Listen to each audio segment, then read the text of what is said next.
Early as 1928, the communists declared that the racial differences among our people constituted the weakest and most vulnerable point in our social fabric. By constantly probing and straining at this one spot, they calculated that eventually the cloth could be torn apart and that Americans could be divided, weakened, and perhaps even set against each other in open combat. We mustn't kid ourselves into thinking that the communists have placed their agitators only into the black communities. They're working both sides of the street. They want hatred, violence, and bloodshed between the races, and they don't care how they get it or whom they use, even children if necessary. Here is a book that I think ought to be in every home library. It's entitled Color, Communism, and Common Sense by Manning Johnson. He joined the party as a young man because he honestly believed that the communists were trying to improve the conditions of his people. He was a dedicated communist, and eventually he rose to one of the highest ranks. But after many years, he discovered that instead they were merely planning to use his people in a bloody revolution to destroy America.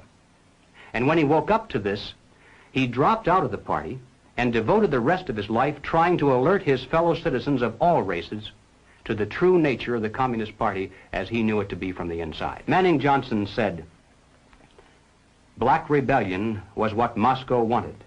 Bloody racial conflict would split America. During the confusion, demoralization and panic would set in. Then finally the Reds say, workers stop work. Many of them seize arms by attacking arsenals. Street fights become frequent. Under the leadership of the Communist Party, the workers organize revolutionary committees to be in command of the uprising. Armed workers seize the principal government offices, invade the residences of the president and his cabinet members, arrest them, declare the old regime abolished, establish their own power." Now, here is a piece of vicious communist propaganda that perhaps some of you have seen. It's called The Crusader.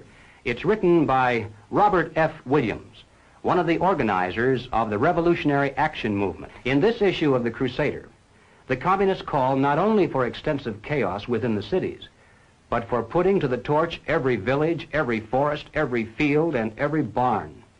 The plan is for raging fires from one city to the next. The reason? Well, first, there's the value of sheer destruction. Secondly, it would force us to deploy our defenses and rescue units over the widest possible area.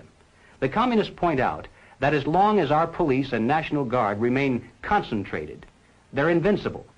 But if they can be forced to spread out over the entire city and into the countryside as well, then they can be picked off from ambush one by one. And the third value of massive fire to the communists is psychological. The average American, they say, soft and decadent, when he sees billows of black smoke rising from one horizon to the other, when at night the only light he has to see by is the flickering red from flames leaping into the sky, he'll become paralyzed with fear and panic. He'll run away and hide and do nothing to interfere with the guerrilla bands as they strike at the community's power centers. The Crusader explains how to set up sniper units in crowded metropolitan areas, how to manufacture jumbo Molotov cocktails, the gallon jug size, and how to mix the gasoline with certain ingredients to make it burn like napalm, how to pour gasoline into utility manholes in the streets to set fire to the main telephone cables, how to put sulfur tips from matches into air conditioning units and blow up large buildings, how to ignite gas mains and oil storage tanks. It explains how radio-controlled model airplanes can be used to fly explosive charges over heavily guarded fences into gasoline storage areas or munition stockpiles. It even calls for infiltration into the National Guard units, revolutionaries posing as non-militants for the purpose of getting free military training and for gaining access to critical military supplies and heavy weapons. And then, finally, Robert Williams says this: any all-out minority revolution must create a state of crisis wherein almost all of the male population would be forced to remain in their homes to protect their property and families. The middle class is very large, but it is not accustomed to deprivation and terror. Because of its affluence, it has waxed soft. It has no stomach for massive fire, blood, and violence. The motive force behind its life drive is its endless pursuit of prestige, conspicuous consumption, and sensual pleasure. A few years of violent, sporadic, and highly destructive uprisings will set the stage for the grand finale. After the stage is properly set through protracted struggle, America could be brought to her knees in 90 days of highly organized, fierce fighting, sabotage, and massive firestorm. Ladies and gentlemen, the plans and preparations for a communist revolution of force and violence are far advanced.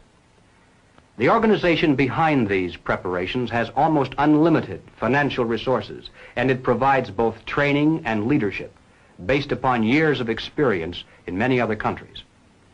Our enemies are deadly serious about their task, and it's nothing short of national suicide for us to continue to ignore their plans and their progress. The violent revolution becomes of primary value to the communists to the extent to which it can be used to condition the masses psychologically to accept the non-violent revolution, which is offered supposedly as the only alternative.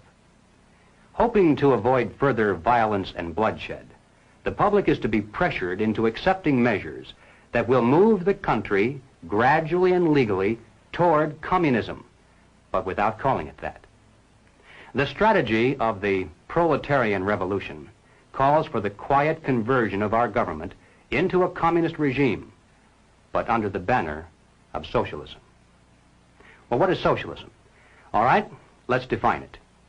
According to the dictionary, socialism is a political concept based upon the principle of government ownership and control of property, the means of production, and the avenues of commerce.